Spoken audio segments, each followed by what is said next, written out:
One of the most confusing episodes in Kenya's history is that history of Armenian brothers. Uh, unless and until somebody very close to the Kibaki regime comes and tells us, we may never know the truth about it. But then we can talk the little that we know.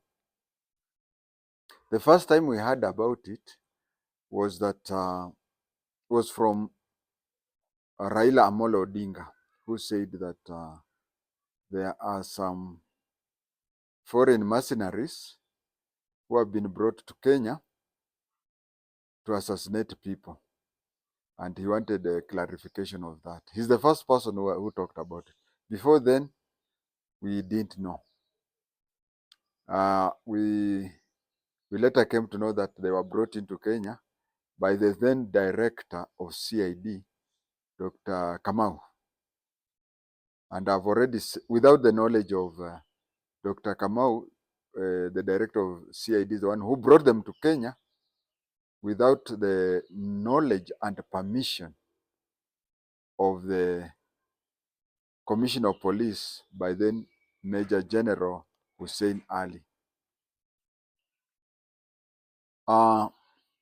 It's a bit funny because director of CID then worked under the Commissioner of Police. Just like today, the director of criminal investigation is directly under the Inspector General. I'm not seeing a situation where he does something serious or even willingly without informing the Inspector General.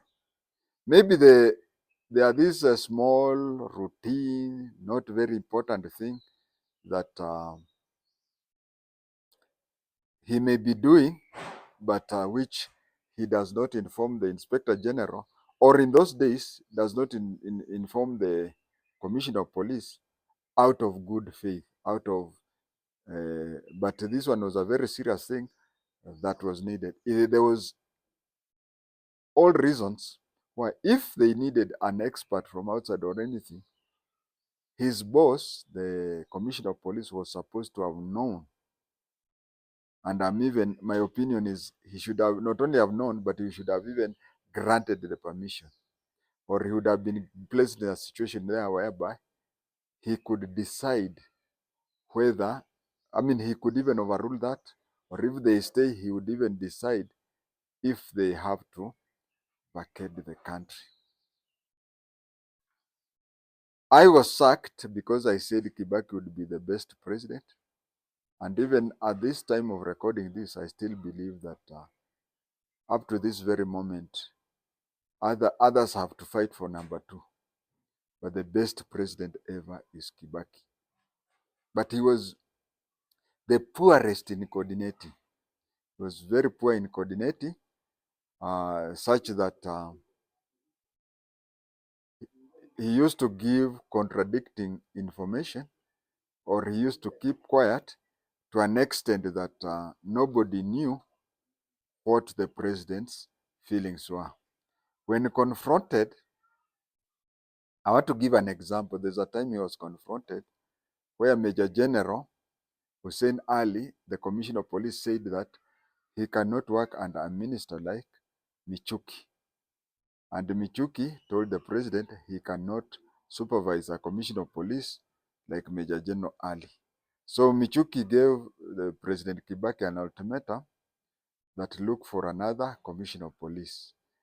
And Major General Ali gave the president an ultimatum to look for another minister. He cannot work under Michuki.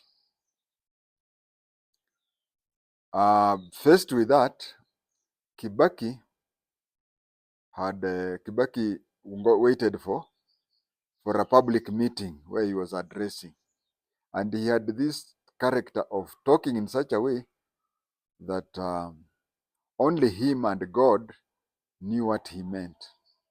So in this case he said, sasa huyu anasema hawezi fanya kazi na huyu anasema hawezi fanya kazi na huyu.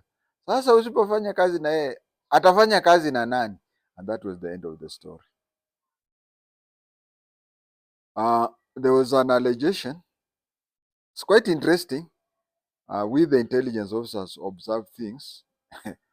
we even observe things today and try to compare them with the things that happened in the 70s. There was a family that claimed to be Kibaki's family, a lady and her daughter. And can I call them Kibaki's shadow family? Now, this Kibaki's shadow family was funny because there is a vehicle which they used to walk around with, but that very same vehicle, that same number plate, they used to have VIP protection. And when they used to have VIP protection, they used to walk around with a vehicle that when you go to police station, it has already been recorded as stolen. And it was recorded that it was stolen at Madaraka Estate. So they used to use that, and they used to have VIP protection seconded from presidential escort. But from the time when Kibaki died, this shadow family has never come up. Have never on. They used to say when he was alive, when he died, they have just kept quiet. Apart from this fellow from Kisumu, who really looks like Kibaki, and he says that he's Kibaki's son. But then this Kisumu fellow, he has an elder brother. So the elder brother says, actually, if you look at this person, he really resembles Kibaki. And his elder brother says, the elder brother says he was born in 1965. So he's saying, I, as his elder brother, cannot be born in 1965, and my younger brother be born in 1960. So there's that issue. And I believe that fellow who looks like Kibaki, he wants to create embarrassment so that aonwe kando, they see him aside and tell him what to do. This back to the Mamluki. The Mamluki attacked Standard. They attacked Standard. They coordinated the attack on Standard, both at the TV station in CBD and also at the publishing. It was believed that Standard may have been planning to write an article against Kibaki's so-called second wife. It is also quite interesting that the director of CID, police, the police identification cards are printed by the CID people. So it just happened that the director of CID decided to make the two Mamlukis be members of the police reserve, and not just a police reserve. Police reserve, they have somebody who coordinates their activities from Vigilance House, and these ones were members of the police reserve of a higher rank than the commandant of the police reserve.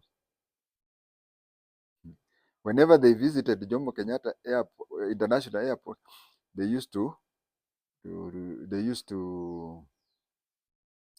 be given access to VIP lounge. Now the funny thing is, there are occasions when they would claim to have come from abroad, but they would be driven from their residence in Runda, go all the way to the airport, bypass the VIP, then call the TV cameraman to record them as they are. It is as if they have now entered with a plane from abroad. So they would pretend to have arrived, and they are given the VIP. The funny thing is, all the TV stations, and that is why people say you don't even trust your own shadow. When it is dark, even your shadow runs away from you. These TV people are the ones who are supposed to say that they have not landed, but maybe they were given kakitu. The day they attacked the Standard newspaper was on 2nd March 2006.